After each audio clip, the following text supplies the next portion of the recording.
I want to start with a simple question. What happens when an entire generation decides that the system no longer works for them? Right now, we are witnessing this phenomena across continents, within various political systems, and across vastly different cultures. What we're observing is not merely youth activism, it goes beyond climate marches or social media outrage. What is unfolding at the moment is something unprecedented in modern history. We are seeing the spread of Gen Z uprisings. Over the past 2 years, a noticeable pattern has been emerging, sometimes quietly, sometimes violently. In Bangladesh, students forced the Prime Minister to flee the country. In Nepal, young protesters successfully brought down another government. In Madagascar, demonstrations by Gen Z activists contributed to an army mutiny and the collapse of the presidency. Meanwhile, in Mexico, right now, thousands of young people are marching under the pirate flag. Yes, a pirate flag, to protest against corruption and rising violence. These movements arise in different countries, addressing various issues and contexts, yet they share striking similarities. They begin online, spread through memes, and target corruption, inequality, authoritarianism, and despair. They organize horizontally, not through traditional party structures, but via group chats, Discord servers, and viral content. And everywhere, they express a unified identity. We are Gen Z, and we're done waiting. Today, I'd like to explore the waves of activism, why they're happening, how they're spreading, and what it means for the future of global politics. So let's start with Bangladesh, as understanding Gen Z uprisings begins there in 2024. What began as a protest over unjust job quota systems, which was essentially a policy that restricted well-educated and ambitious young people from accessing certain government opportunities, quickly escalated into a nationwide revolt. Students filled the streets. Police attempted to suppress the protests, but the movement only grew stronger. And within weeks, the protests led to the downfall of one of the region's most entrenched political systems. Bangladesh became the first example of what analysts now refer to as the Gen Z revolution. This was not the first student movement in history, but rather it was notable for its speed, decentralization, hyper-online nature, and for being powered by a generation that felt completely betrayed by a system that promised opportunity but delivered corruption and gatekeeping. Bangladesh was just the spark. Nepal came next in 2025 as young Nepalese took to the streets to protest against corruption, inequality, and a political class more interested in self-preservation than governance. When the state attempted to shut down the internet, Gen Z responded differently to previous generations. They quickly switched platforms and used VPNs to organize, on platforms such as TikTok, Instagram, and Discord, to stay organized. Ultimately, the mounting pressure forced Nepal's Prime Minister to resign. Once again, the imagery, memes, and rhetoric felt strikingly familiar. It resembled Bangladesh just 1 year earlier and one country over. However, this isn't merely an Asia story, it's a global phenomenon. Let's move to Togo in West Africa. In June 2025, thousands of young people poured into the streets to protest nearly 6 decades of dynastic rule. The government's response was brutal. Dozens were injured, several were killed, and over 100 young people were arrested. But what stood out was the demographic reality. More than half of Togo's population is currently under the age of 25, and they are witnessing their leaders growing richer while basic living conditions remain stagnant. Does this sound familiar? Next, we consider Madagascar, when young people protested against electricity shortages and corruption. Something extraordinary occurred. The military sided with the protesters. The president fled the country, and for the first time in modern Magalese history, a youth-driven revolt triggered a military mutiny. Think about that. Young people not only challenged the system, they broke it.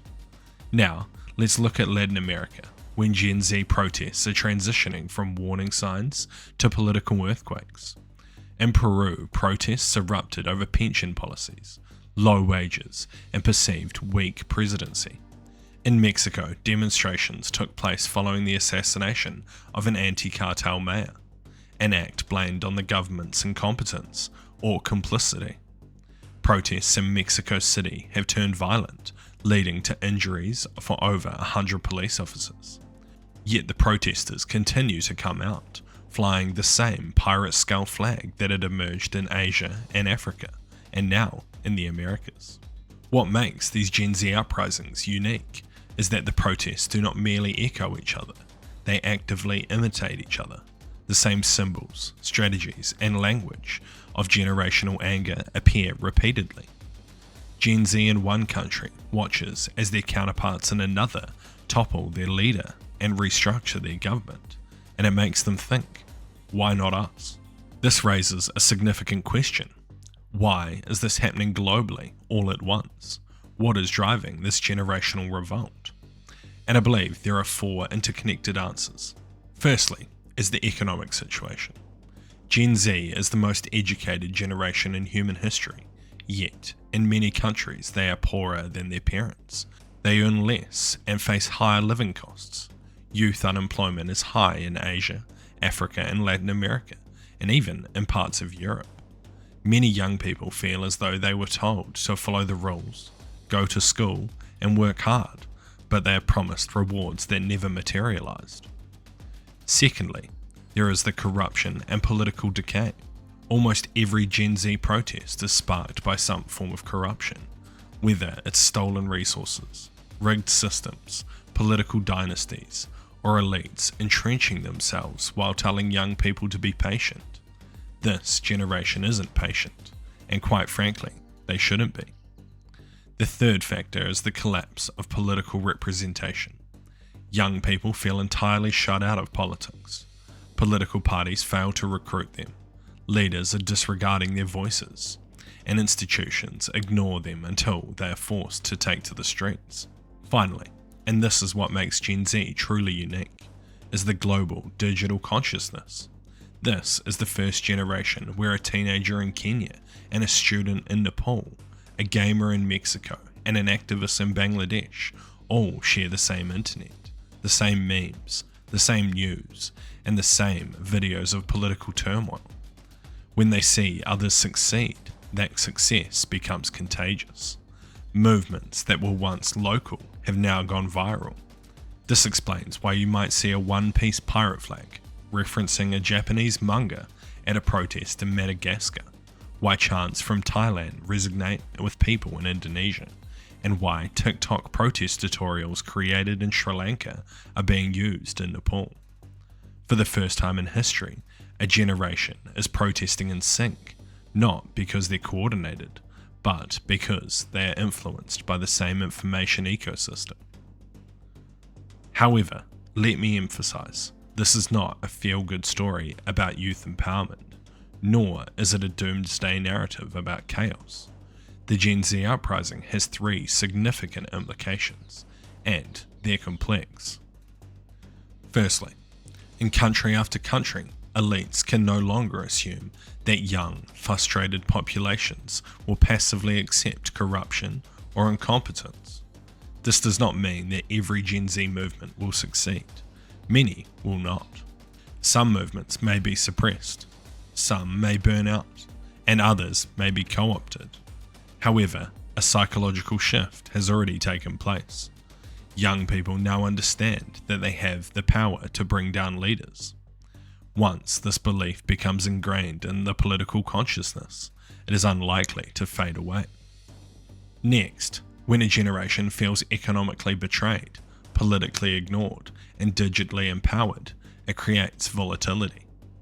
This doesn't lead to ideological revolutions or organized insurgencies. Rather, it's the result in the fast-moving uprisings and spontaneous protests we're seeing. Governments may not fall because of elections, but because a million 20-year-olds decided to skip class. So far, we have seen this dynamic in countries like Bangladesh, Nepal, Madagascar, Togo, Peru, and Mexico, but these are likely just the beginning. And lastly, in many parts of the world, traditional political parties are losing their strength. Opposition movements are disjointed, unions have diminished, and civil society is facing challenges. But Generation Z, they are everywhere. They are organised, they are frustrated, and they disregard the old rules. This is why governments are reacting with urgency, shutting down the internet, enacting anti-protest laws, spreading propaganda, and even accusing protesters of being foreign agents. They aren't afraid of ideology, they're afraid of the generation. So where does this all lead? I believe that the Gen Z uprising is still in its early stages. Currently, it's primarily reactive, triggered by corruption scandals, assassinations, unfair policies, and economic crises. However, in the next 5 to 10 years, we may witness a shift. Gen Z transitioning from rebellion to political formation.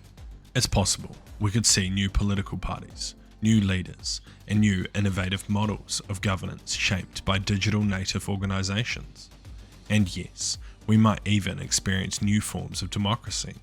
On the flip side, governments may respond with stronger censorship, increased surveillance, and harsher policing. Some countries might enter prolonged cycles of protests and repression. The honest truth is, generational revolutions do not follow predictable timelines. What is clear, unmistakably clear, is that something fundamental has changed. For the first time in modern history, a generation scattered across countries, speaking various languages, and living under vastly different political systems, are acting as a unified political force. This unity is not driven by ideology or charismatic leaders, but rather by shared experiences and common frustration. If the past 2 years have been any indication, we're only beginning to see the potential of this generation. Gen Z is no longer protesting within its own political system. They are protesting against it, and increasingly, they are experiencing success. If you found this video interesting, make sure to comment your thoughts down below, give it a like, and consider following my channel. I try to provide weekly intelligence breakdowns. Thank you for watching. See you!